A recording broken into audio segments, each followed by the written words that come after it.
انہوں نے آتے ہی آ کے وہاں پہ کروڑوں روپے سے وہ سوئمنگ پول جو ہے وہ رینوویٹ کرا رہے ہیں، وہاں پہ ٹینس کورٹس جو ہیں وہ رینوویٹ کرا رہے ہیں۔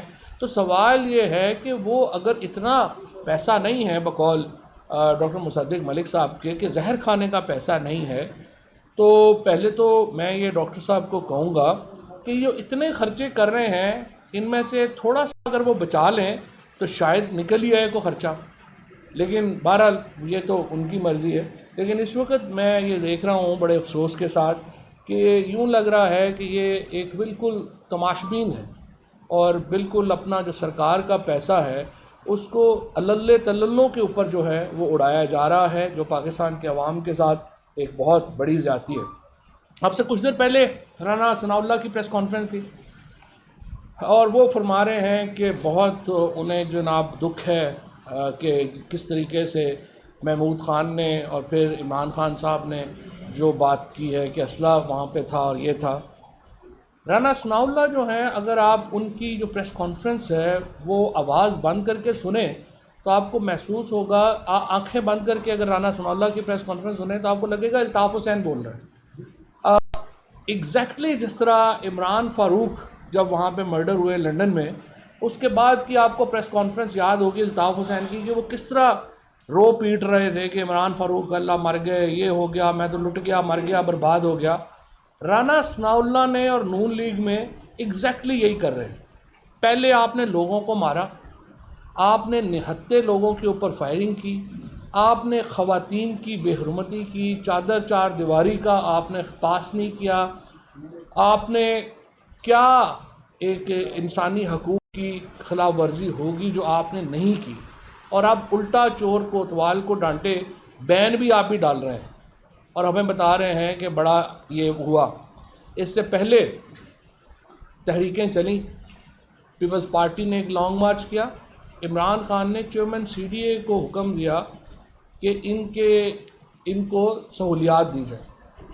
جے یو آئی نے یہاں پہ لانگ مارچ کیا، اور جے یو آئی کی ایکسیپٹڈ یعنی ان کی جو ہے وہ مانی ہوئی ان کی ملیٹنٹ ونگ ہے انصار الاسلام کے نام سے، وہ یہاں پہ آئے، انہیں چیئرمین سی ڈی اے کو وزیر اعظم نے براہ راست حکم کر کے کہا کہ آپ ان کو پانی پلائیں اور جو تمام ان کی سہولت ہے وہ دی جائے۔ اس کے بعد جتنے بھی یہاں پہ پروٹیسٹ ہوئے، حکومت نے ان کو، عمران خان کی حکومت نے ان کو فیسیلیٹیٹ کیا۔ جو غنڈہ گردی، جس بدماشی کا مظاہرہ اس بار اس حکومت نے کیا، وہ سوشل میڈیا کے اوپر اور ہر جگہ جو ہے وہ اس وقت وائرل ہے۔ میں صرف چند جھلکیاں اگر ہم دکھا سکیں تو آپ کے سامنے دکھانا چاہتا ہوں۔ کچھ ہم نے میڈیا ہاؤسز میں یہ کوشش کی ہے کہ نیوز روم میں چلا جائے۔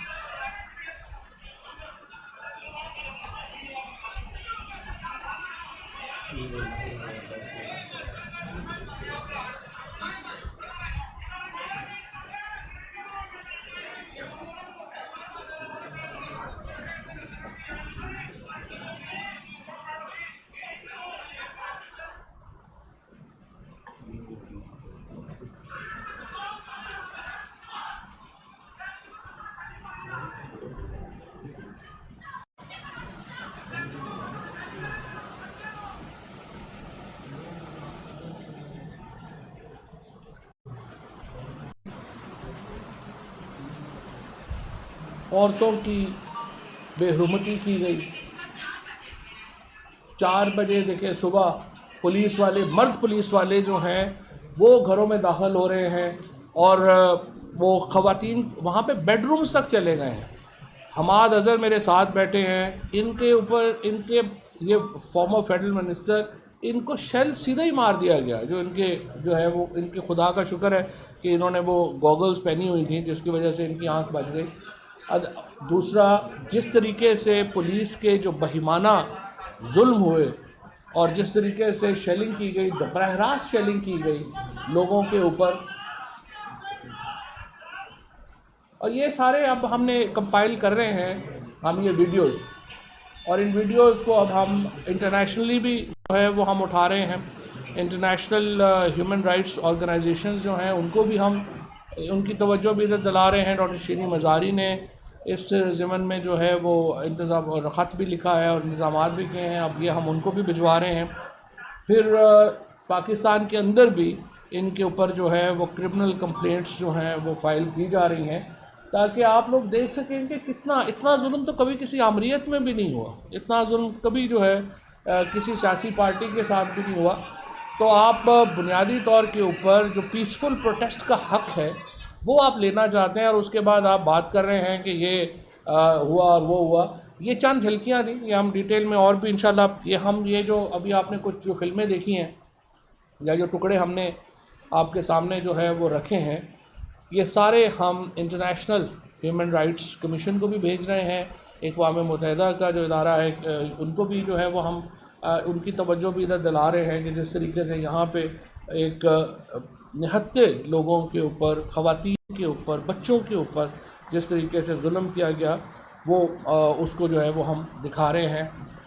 تیسری امپورٹنٹ بات یہ سپریم کورٹ کا سو موٹو نوٹس چل رہا ہے اس وقت، جس میں سپریم کورٹ نے شہباز شریف اور حمزہ کے مقدمات کے اوپر جس طریقے سے انفلوئنس ہونے کی کوشش کی ہے، اثر انداز ہونے کی کوشش کی اتھارٹیز نے. اس کا 3 جون کو اب یہ ٹرائل ہے، دوبارہ کیس ہے. کل ARY نے سکندر ذوالقرنین جو وہاں کے پروسیکیوٹر تھے جو شہباز شریف کے، ان کا انٹرویو چلایا ہے جس میں سکندر ذوالقرنین نے بتایا ہے کہ کس طریقے سے FIA کے اعلیٰ افسران نے ان کو روکا کہ وہ کیس کو پروسیکیوٹ نہ کریں. اور وہ یہ کیس جو ہے جو 40 آج میں دیکھ رہا تھا گجرانوالہ میں ایک موٹر سائیکل چوری کے اوپر وہاں کا جو موب ہے، وہاں پہ جو لوگ ہوئے، انہوں نے موٹر سائیکل چور کو جو ہے وہ وہاں پہ مار دیا تشدد کر کے. ایک طرف تو ہماری سوسائٹی کا یہ حال ہے، دوسری طرف جو 40 ارب روپے کی کرپشن کر رہے ہیں ان کو اٹھا کے وزیر اعظم اور جو ہے وہ چیف منسٹر بنا رہے ہیں اور لوگ جو ہیں انہیں سلوٹیں کرتے پھر رہے ہیں. یہ تو ہمارا المیہ ہے کہ موٹر سائیکل چور کو گجرانوالہ میں آپ نے جو ہے وہ مل کے اس کو مار دیے. اس لیے تو عمران خان کہتے ہیں کہ جہاں پہ وہ معاشرہ جہاں پہ طاقتور اور کمزور کے درمیان اتنا فرق ہو انصاف کا، وہ معاشرہ کیسے آگے جائے گا؟ یہ جو جیلوں میں سارے پاکستان میں اس وقت جیلوں میں فراڈ میں، موٹر سائیکل چوری میں، سائیکل چوری میں جو لوگ بیچارے اس وقت جیلیں کاٹ رہے ہیں، ان کی کتنی وہ قیمت ہوگی؟ 50 کروڑ ہوگی، ارب روپیہ ہوگی. یہ اکیلا شہباز شریف کا ایک کیس 16 ارب روپے کا. شہباز شریف اور حمزہ شریف اوور آل اگر ان کے دیکھیں 45 ارب روپے کے 16 کیسز اس وقت عدالتوں میں. اس کے اوپر جو ہے وہ ہمارا رویہ کیا ہے؟ کیونکہ وہ طاقتور لوگ ہیں، اور جو غریب لوگ ہیں ان کے متعلق ان کے اوپر ہمیں بڑا غصہ آتا ہے کہ اس نے یہ کر دیا ہے، سائیکل چوری کر لی ہے، اس نے جیب کتری کر لی ہے. اس کا سارا موب جو ہے مجمع اکٹھا ہو کے چاہتا ہے ان کو جان سے ہی مار دے. یہ وہ انفارچونیٹ ہے ہمارا سوسائٹی کا بیہیویئر جو ہمیں یہاں پہ نظر آتا ہے. تیسری امپورٹنٹ بات یہ ہے کہ ہم یہ سمجھتے ہیں کہ جس طریقے سے یہ جو سائفر کے اوپر ہم نے ہر جگہ زور بھی لگا لیا ہے، ہم نے بات بھی کی ہے کہ سائفر جو آیا ہے اس کی انویسٹیگیشن ہونی چاہیے. لگ یوں رہا ہے کہ اس وقت دہلی، تل ابیب اور واشنگٹن کا ایک نیکسس ہے جو کہ پاکستان کو ایک ٹارگٹ کیے ہوئے ہے. سوال یہ پیدا ہوتا ہے سپریم کورٹ کے چیف جسٹس کو صدر مملکت خط لکھ رہے ہیں، سپریم کورٹ کیوں کمیشن نہیں بنا رہی؟ کیا وجوہات کیا ہے؟ آخر ہمیں بتایا تو جائے کہ آخر پریزیڈنٹ آف پاکستان جو پاکستان کا سب سے بڑا کانسٹیٹیوشنل آفس ہے، انہوں نے لیٹر لکھا ہے چیف جسٹس صاحب کو. یہ کیا ہو رہا ہے؟ کیوں اس کے اوپر تحقیقات نہیں ہو رہی؟ پھر آپ بتائیے کہ پاکستان سے ایک وفد حکومت پاکستان کی اجازت سے اسرائیل پہنچ جاتا ہے، اور اس کی اہمیت یہ ہے کہ اس کے جو امریکن پاکستانی ہیں وہ PMLN کے لابیسٹ ہیں. یعنی نون لیگ کے لابیسٹ جو ہیں وہ ایک وفد لے کے اسرائیل کے صدر کو تل ابیب میں مل رہے ہیں، اور اسرائیل کے صدر نے اس کی تصدیق کی ہے. اس کی بیک گراؤنڈ کیا ہے؟ عمران خان کو اتارا گیا، نواز شریف کو لایا گیا، اچانک اسرائیل میں اور ہندوستان میں خوشی کی لہر دوڑ گئی. اور ہمیں پتہ ہے شریف فیملی کے جو انڈین بلینرز ہیں ان کے ساتھ جو تعلقات ہیں، اور پھر اب کیوں لگ رہا ہے کہ تیل ابیب اور واشنگٹن کا نیکسس انڈیا کے تھرو ان کے قریب ہو رہا ہے۔ ان حالات کے پیش نظر میں چیف جسٹس صاحب سے صرف یہ جاننا چاہتا ہوں، سپریم کورٹ سے یہ جاننا چاہتا ہوں، کیا وجوہات ہیں کہ آپ اس خط کی سائفر کی صدر پاکستان کے کہنے پہ بھی کمیشن بنانے کو تیار نہیں؟ ہمیں وجوہات بتا دیں، ہو سکتا ہے ہم آپ کی وجوہات سے سیٹسفائی ہو جائیں، لیکن جو ایونٹس آ رہے ہیں بعد میں ان سے جو سسپیشن ہے پاکستان کے عام آدمی کی وہ بڑھ رہی ہے، اور ہم ہرگز پاکستان کو جو ایک اسلام کا قلعہ ہے، جو بنا ہی قائد اعظم، اور یہ اسرائیل کے ساتھ جو ہماری فارن پالیسی ہے یہ کسی اور نے طے نہیں کی ہوئی، یہ قائد اعظم محمد علی جناح نے طے کی ہوئی ہے۔ سب سے پہلے قائد اعظم محمد علی جناح نے اسرائیل کی کنڈیمنیشن کی ہوئی ہے۔ کیا وجہ ہے کہ اس حکومت نے آتے ہی وزیر جو فاؤنڈر آف پاکستان ہے، بانی پاکستان کی بنائی ہوئی فارن پالیسی کو وائلیٹ کیا اور اسرائیل کے ساتھ ایک تعلقات قائم کرنے کی کوشش کی؟ ابھی تک اس کے اوپر وزیر اعظم کی کوئی وضاحت ہمیں نہیں آئی، اور نہ ہی انہوں نے بتایا ہے۔ اسی طریقے سے سپریم کورٹ کی ہمیں نہیں معلوم کہ وہ اس کے اوپر تحقیقات کرانے کو کیوں تیار نہیں ہے، کیا ہمیں نہیں معلوم کہ وہ کیوں تیار نہیں ہے؟ پہلے وہ بتا دیں کیوں تیار نہیں ہے تو پھر ہم اپنی بات کر لیں گے۔ تیسرا ہماری بات یہ ہے کہ جو اس وقت بات چل رہی ہے، دیکھیں ہم اس پارلیمان کو مقبوضہ اسمبلی سمجھتے ہیں۔ یہ جو اسمبلی ہے اس وقت اس کے اوپر قبضہ ہوا ہے، اور اس اسمبلی میں واپس جانے کا ہمارا کوئی ارادہ نہیں ہے۔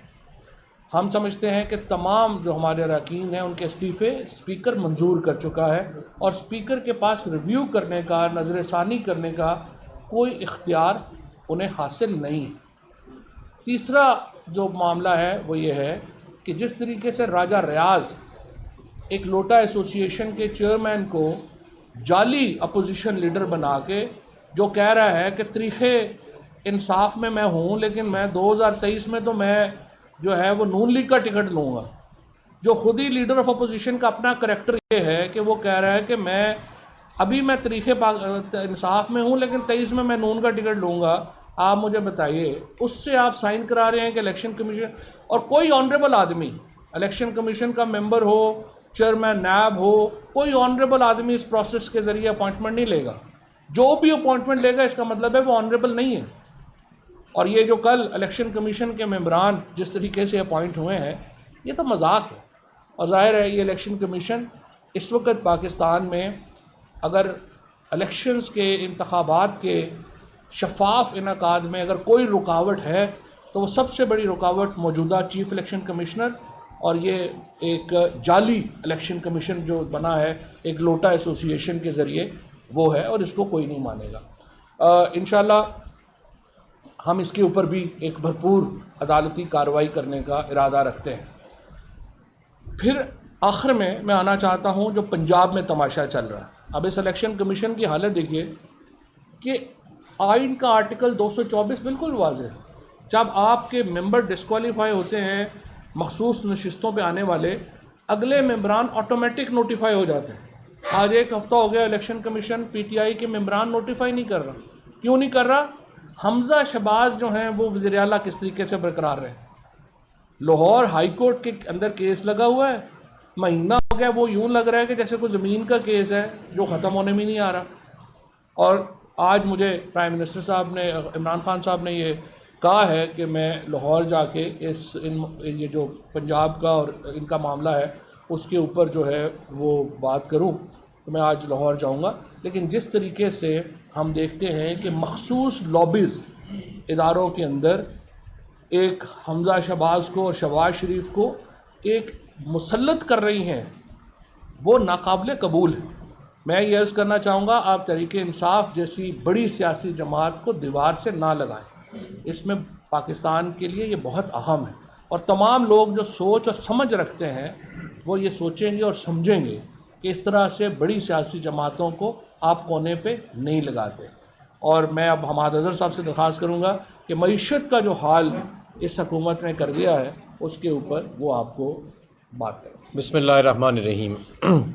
سب سے پہلے تو میں یہ کہنا چاہتا ہوں لوڈ شیڈنگ کے اوپر اور معیشت کے اوپر آنے سے پہلے کچھ بڑے ضروری حقائق ہیں جو میں آج آپ کو بتاؤں گا، جو میرے ذرائع سے مجھے پتہ لگے ہیں. اس سے پہلے لیکن میں جواب دینا چاہتا ہوں ان لوگوں کو جو رانا ثناء اللہ کو بڑا ایک دلیر آدمی کے طور پہ پیش کر رہے ہیں، کیونکہ اس نے نہتے بچوں پہ، عورتوں پہ ٹیئر گیس چلائی، کیونکہ اس نے لوگوں کو دریاؤں کے راوی کے پل سے نیچے دھکیلا، نہتے لوگوں کو، کیونکہ اس نے چادر اور چار دیواری کا پامال کیا. تو یہ اس کے لیے دلیری نہیں چاہیے، اس کے لیے بے شرمی چاہیے. اور ہمیں معلوم ہے کہ یہ وہ چیز اس حکومت میں، جو نئی حکومت ہم پہ مسلط ہوئی ہے، وہ وافر مقدار میں موجود ہے، اور وہ اس معاملے میں بڑے مطمئن بھی ہیں. یہ بھی ایک چیز ہے کہ ایک طرف بے شرمی بھی وافر مقدار میں ہے، اور دوسری طرف مطمئن بھی بڑے ہیں کہ یہ معاملات ایسے ہیں کہ ان کو کوئی پریشانی نہیں ہے نہتے بچوں پہ چلانے کے لیے شیلز یا چادر اور چار دیواری کو پامال کرنے کے لیے. بس مریم نواز کو کچھ نہ کہا جائے، اس کے جھوٹوں کو کچھ نہ کہا جائے، شہباز شریف کی کرپشن پہ کچھ نہ بولا جائے، مقصود چپڑاسی کا نام نہ لیا جائے. اس بارے میں وہ بڑے حساس ہیں، باقی کسی بارے میں حساس نہیں. اب آ جاتے ہیں جی لوڈ شیڈنگ کی طرف. تو یہ جو کارٹون حکومت ہم پہ مسلط کی گئی ہے، جس کے ایک ایک نمونہ جس کا ہر محکمے میں بیٹھا ہے، اس کے 4 نمونے اس وقت توانائی سے منسلک وزارتیں چلا رہے ہیں، جس کے اندر وزیر مملکت بھی شامل ہیں، جس کے اندر وفاقی وزراء بھی شامل ہیں، اور جو پیچھے بیٹھے پس پردہ جو سامنے نہیں آتے لیکن وزارتیں چلا رہے ہیں. صورتحال کچھ ایسی ہے کہ بجلی کی شارٹ فال 10 سال کے بعد 6,500 میگا واٹ پہ پہنچ چکی ہے. اور اس کی وجہ کیا ہے؟ میں آپ کو وجہ بتاتا ہوں. ہبکو، لال پیر اور پاک جن پاور پلانٹ بند پڑے ہیں. ان کو پچھلے 2-3 ہفتے سے ایندھن کا ان کے لیے بندوبست نہیں کیا گیا. امپورٹڈ کوئلے پہ چلنے والے پلانٹ جو 1200 میگا واٹ کیپیسٹی کے ہیں، وہ صرف 330 میگا واٹ پہ تمام چل رہے ہیں، جس کی وجہ سے یہ شارٹ فال جو ہے وہ موجود ہے. ہمارے دور میں 3.5 سال میں اس طرح کی لوڈ شیڈنگ دور دور تک کہیں نہیں تھی، اور کبھی تصور بھی نہیں ہم نے کیا کہ 8 سے 10 پاور پلانٹ یا تو 25% کیپیسٹی پہ چلیں گے یا بند پڑے ہوں گے کیونکہ ان کے پاس ایندھن موجود نہیں ہے. اور یہ کہتے ہیں ہم قوم کے پیسے بچا رہے ہیں لوڈ شیڈنگ کر کے. یہ بھی منطق دی جاتی ہے. تو میں سمجھتا ہوں کہ اگر ہم نے اس حکومت سے جلدی جان نہ چھڑائی تو یہ جس طرح کی لوڈ شیڈنگ اگلے مہینوں میں آنے والی ہے، وہ یہ قوم برداشت نہیں کر سکے گی. 8-8 10-10 گھنٹے کی لوڈ شیڈنگ تو شہروں میں شروع ہو گئی ہے. کئی دیہاتوں میں 17 گھنٹے کی لوڈ شیڈنگ کا سکیڈول جو ہے وہ جاری اس وقت ہے. اور جب میں بات کرتا ہوں توانائی میں جو لوگ موجود ہیں، جو افسران ہیں، ظاہر ہے میں وہاں پہ عرصہ گزارا ہے، میرے تعلقات ہیں ان سے، تو وہ کہتے ہیں کہ کوئی پلان نہیں ہے کہ اس لوڈ شیڈنگ سے کیسے ڈیل کرنا ہے، کوئی اسٹریٹجی نہیں ہے، کوئی سمجھ بھی نہیں ہے اس ایشوز کے بارے میں. 4 لوگ بیٹھے ہیں اور ایک کھچڑی بنی ہوئی ہے.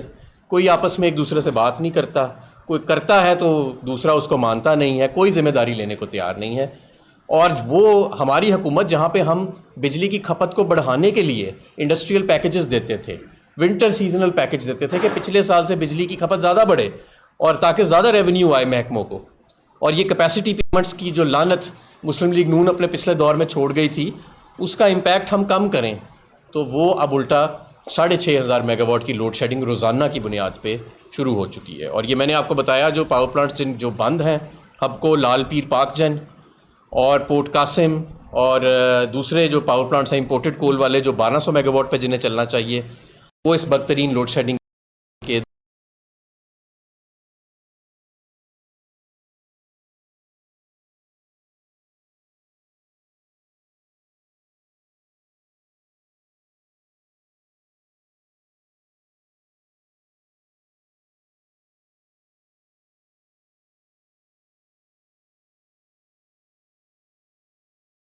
کیوں وہ روس سے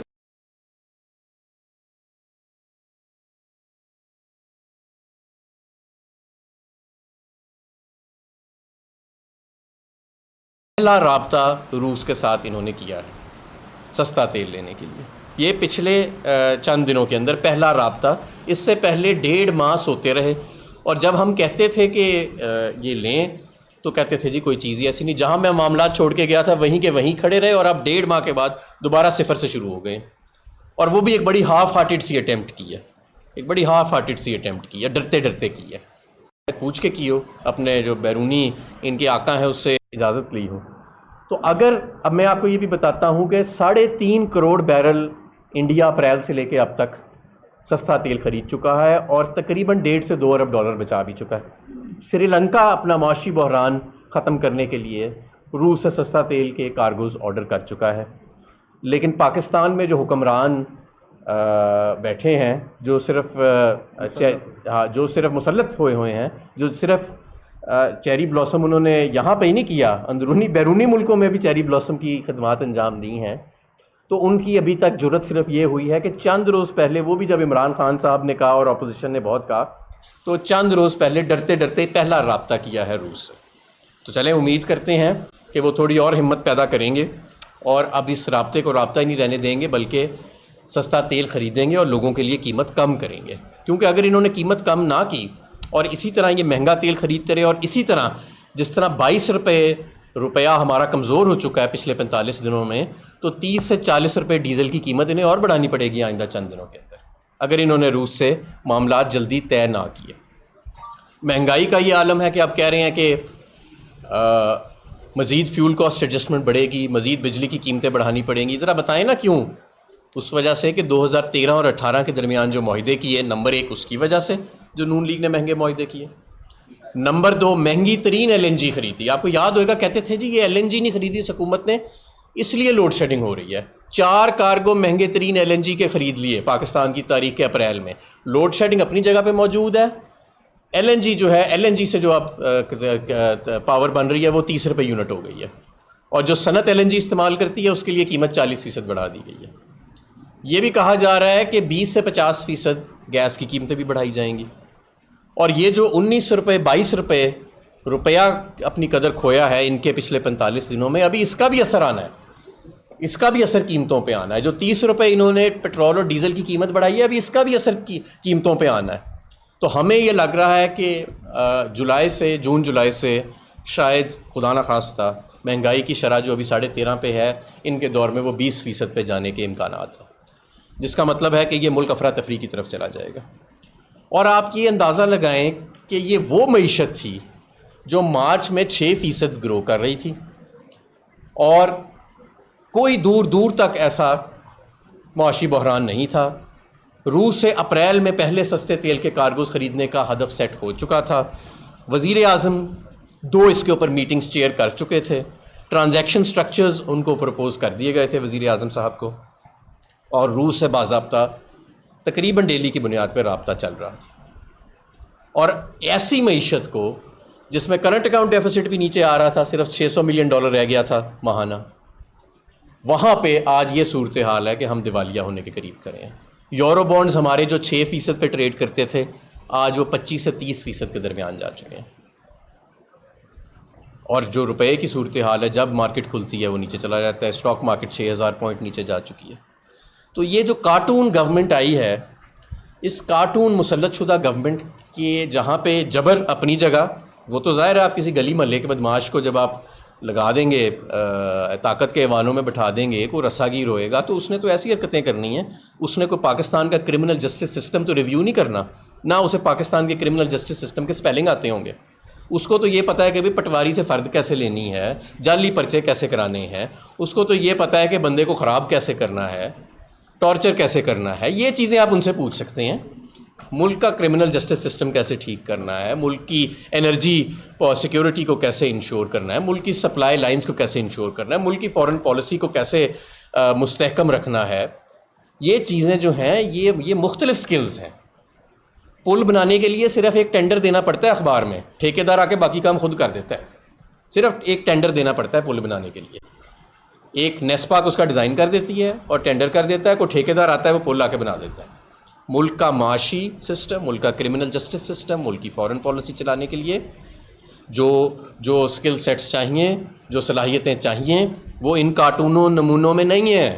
اور آپ نے دیکھ لیا کہ یہ جو ہماری ماؤں بہنوں کے ساتھ ہوا اس دن، یہ نہیں کہ لوگ اب انہیں ناپسند کرتے ہیں، لوگ انہیں نفرت بھی کرتے ہیں، اور لوگوں کی نظروں میں ان کے لیے غصہ بھی۔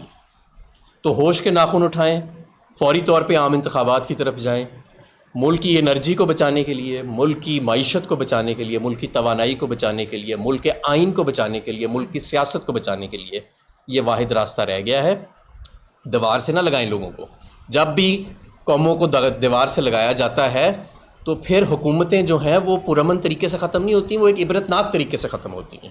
ہم پہ کتنے جعلی پرچے کر لیں گے؟ آج مجھ پہ بھی ایک جعلی پرچہ ہوا ہے، ان پہ بھی ہوا ہے، سب پہ ہوئے ہیں جعلی پرچے، اس سے کیا فرق پڑتا ہے؟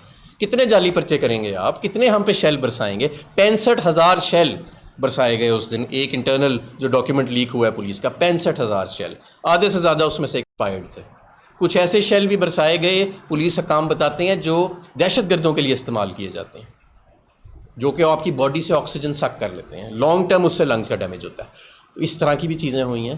تو میں سمجھتا ہوں کہ بجائے کہ ملک کو اس طرف لے کے جایا جائے، انتخابات اور عام آدمی جو طاقت کا سرچشمہ ہے اس سے نئی قیادت کا مینڈیٹ لیا جائے اور ہمیں سری لنکا بننے سے بچانے کا یہ واحد طریقہ ہے۔ شکریہ۔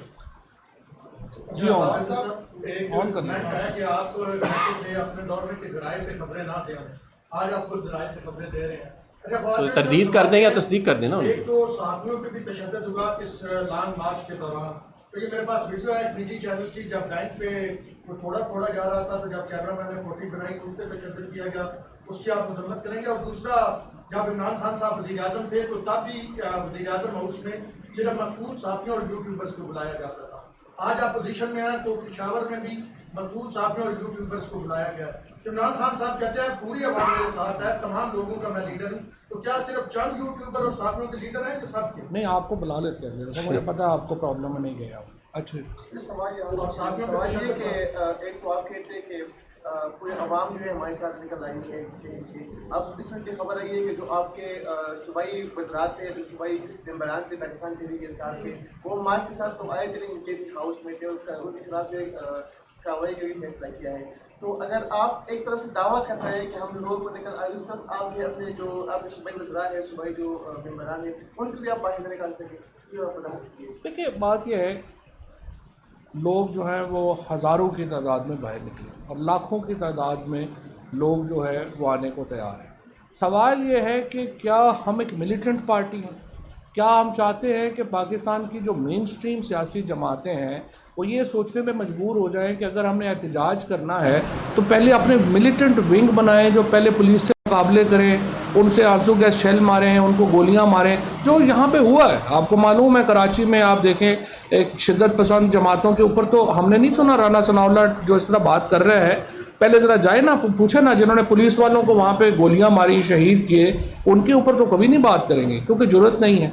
سو آپ یہ کر رہے ہیں جو ریاست، یہ تو ریاست کے سوچنے کا کام ہے کہ کیا پاکستان میں ہر سیاسی جماعت اپنی ملیٹنٹ ونگ بنائے اور پولیس سے مقابلہ کر سکے تو پھر وہ احتجاج کر سکے گی؟ یہ تو بڑی خطرناک بات ہوگی۔ تو میرے خیال میں ہم یہ نہیں چاہتے، ہم اس طرف آنا بھی نہیں چاہتے۔ ہماری جو تحریک انصاف نے تحریک پاکستان کے بعد پہلی سیاسی جماعت ہے اور عمران خان قائد اعظم کے بعد پہلے پاکستان میں لیڈر ہیں جنہوں نے خواتین میں سیاست کا شعور جو ہے وہ واپس آیا ہے۔ ہماری جو جتنے جلسے جلوس ہوتے ہیں، ہمارے میٹنگ ہوتی ہیں، ان میں خواتین آتی ہیں، بچے آتے ہیں، فیملیز آتی ہیں۔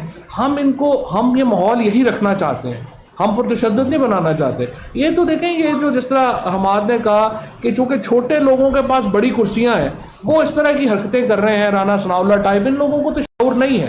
لیکن میں سمجھتا ہوں کہ جو باشعور لوگ ہیں طاقتور ایوانوں میں، ان کو چاہیے کہ اس کے اوپر غور کریں کہ کیا اس تشدد سے آپ مین سٹریم پولیٹیکل پارٹیز کو یہ پیغام دینا چاہتے ہیں کہ وہ پرامن سیاست، پرامن احتجاج نہ کریں بلکہ اپنے ملیٹنٹ ونگز بنائیں؟ یہ ان کے سوچنے کا آپ لانگ مارچ کا مشروط کر دیا سپریم کورٹ کے فیصلے سے آج کہ سپریم کورٹ تو فیصلہ کرے گی، اس کے بعد ہم آئیں گے، اور دوسری بات مطالبات اسی جگہ موجود ہے، حکومت مطالبات ماننے کو تیار نہیں۔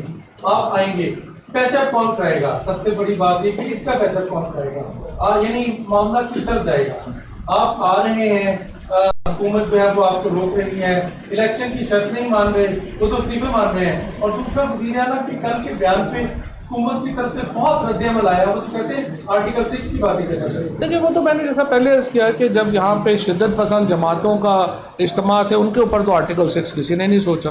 سو اگر ایک لیجٹیمیٹ چیف منسٹر اپنے عوام کی طرف سے اگر فیئر دے رہا ہے اس کے اوپر آرٹیکل 6 آپ اس وقت مسئلہ کیا ہے؟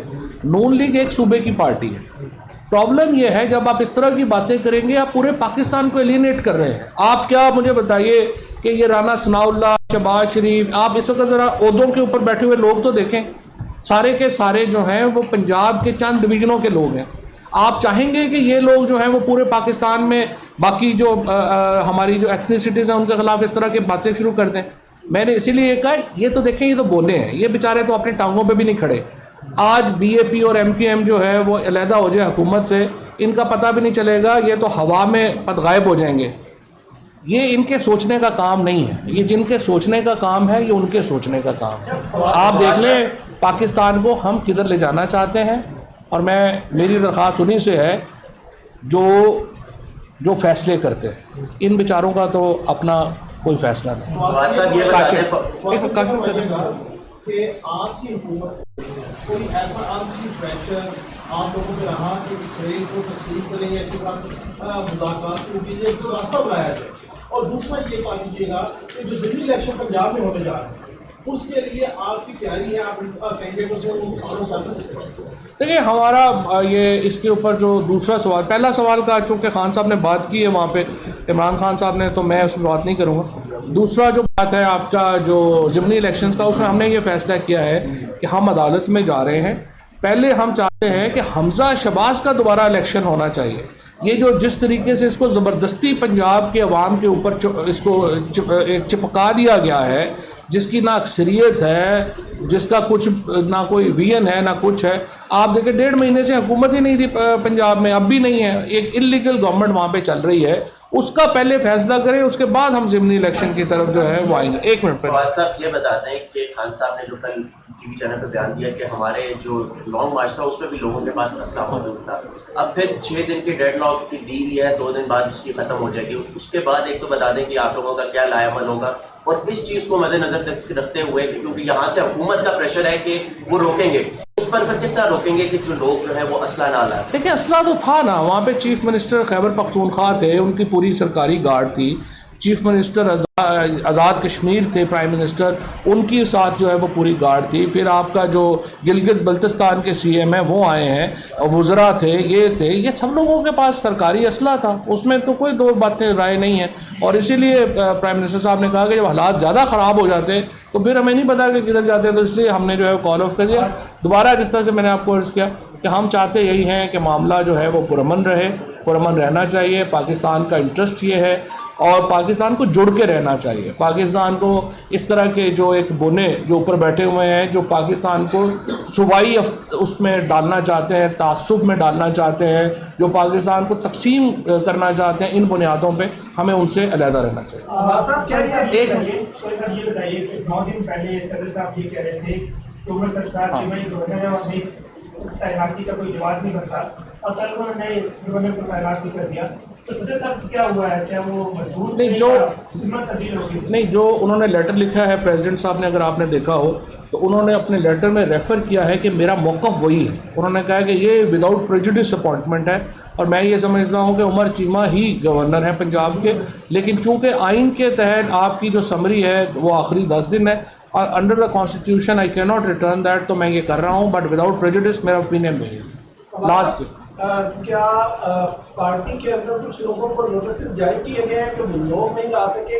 سیکنڈلی میرا ایک کوشچن یہ ہے کہ یہ بہتر نہیں ہے کہ جو سیاسی کام ہے جس کا سی ایم کے پی کے ہیں یا وہ اپنی پارٹی کے لیے اگر آئے تو وہ سرکاری پروٹوکول کے بغیر، تاکہ یہ فیل نہ ہو کہ یہ وفاق کے اوپر ایک حملہ ہے؟ نہیں، کوئی وہ پروٹوکول میں نہیں آتے، کوئی وہ اس طرح نہیں آتے. لیکن ان کے ایک پرسنل جو گارڈز ہیں وہ تو ان کے ساتھ رہیں گے نا. وہ تو نہیں ہو سکتا کہ وہ ان کو جو ہے وہ چھوڑ کے آ جائیں. البتہ اگر مریم نواز سرکاری ہیلی کاپٹر کے اوپر پورا پاکستان پھر سکتی ہیں تو مجھے لگتا ہے چیف منسٹر کو اتنا حق دے دیں کہ وہ بھی کرتے ہیں.